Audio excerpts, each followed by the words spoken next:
Welcome to Epochs Across Eras, where we explore how history's greatest moments echo through time. For 11 episodes, we've journeyed through the rise and fall of the Three Kingdoms, battles, betrayals, dreams, and dynasties. Now, in our final chapter, we ask the bigger question. Why does this short, chaotic era still matter?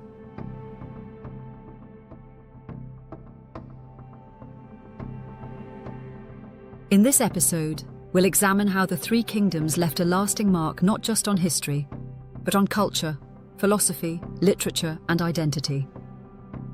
From Confucian ideals to battlefield strategies, from epic novels to video games, the age of Wei, Shu, and Wu still shapes the imagination of millions. This is the legacy of the Three Kingdoms.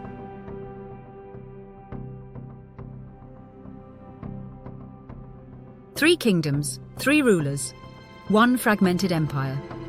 Yet somehow this era, so short in time, so soaked in war, became one of the most beloved and influential periods in Chinese history. Why? Because it wasn't just about conquest. It was about loyalty, strategy, integrity, and the clash of personalities that became immortal myths. Cao Cao, Liu Bei, Sun Quan, Zhuge Liang, these weren't just warlords. They became archetypes. This is the story of how a divided empire birthed a united culture.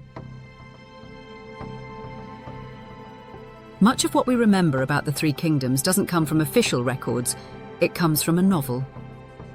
In the 14th century, Luo Guanzhong wrote Romance of the Three Kingdoms, San Goyan Yi, a sweeping epic blending historical fact with dramatic fiction.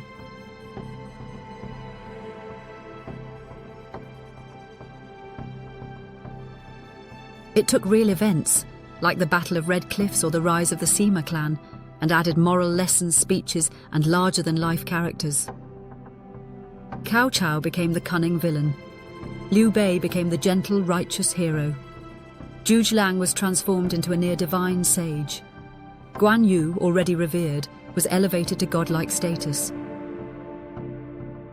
The novel shaped how generations understood the past, not through cold facts, but through emotional storytelling.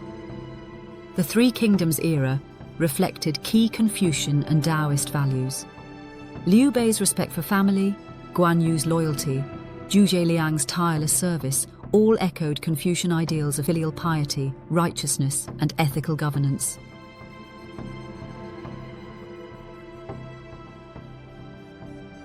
Cao Cao, though portrayed negatively in fiction, represented legalist pragmatism, order through strength, rule through law. Zhuge Liang's strategies, such as the empty fort or use of weather at Red Cliffs, are still taught today in Chinese military academies and business schools. His 27 articles of military discipline are cited in both military and civil contexts.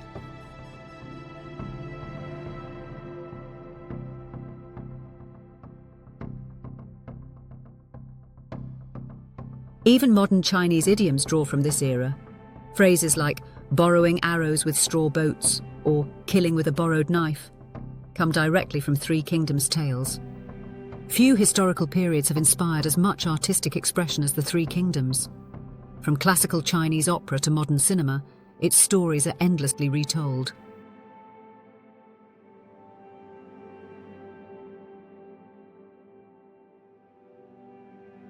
Characters like Guan Yu became folk deities, worshipped not just as heroes, but as protectors of justice. His red face and green robe appear in shrines, temples, and business storefronts across East Asia.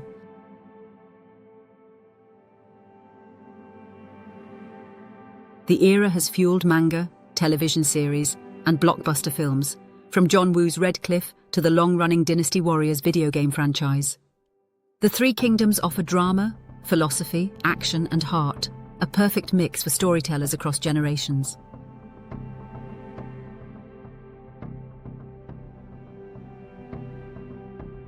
Beyond nostalgia, the Three Kingdoms continue to offer lessons for today. Leadership styles are compared to Cao Cao's boldness, Liu Bei's humility, or Sun Quan's pragmatism.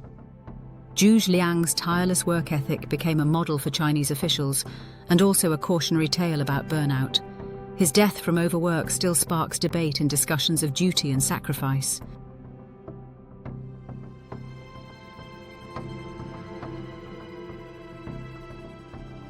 Perhaps most importantly, the Three Kingdoms era reminds us that unity is fragile, that nations are built not just on strength, but on shared purpose.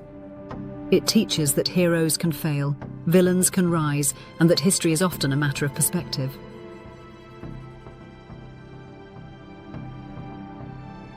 The Three Kingdoms era is long gone, but its spirit lives on. In stories told by grandparents, in games played by children, in books studied by scholars, and in values passed through generations. It wasn't just a time of war, it was a time of character, of competing visions for China's future. And from its ashes rose a cultural identity that continues to evolve.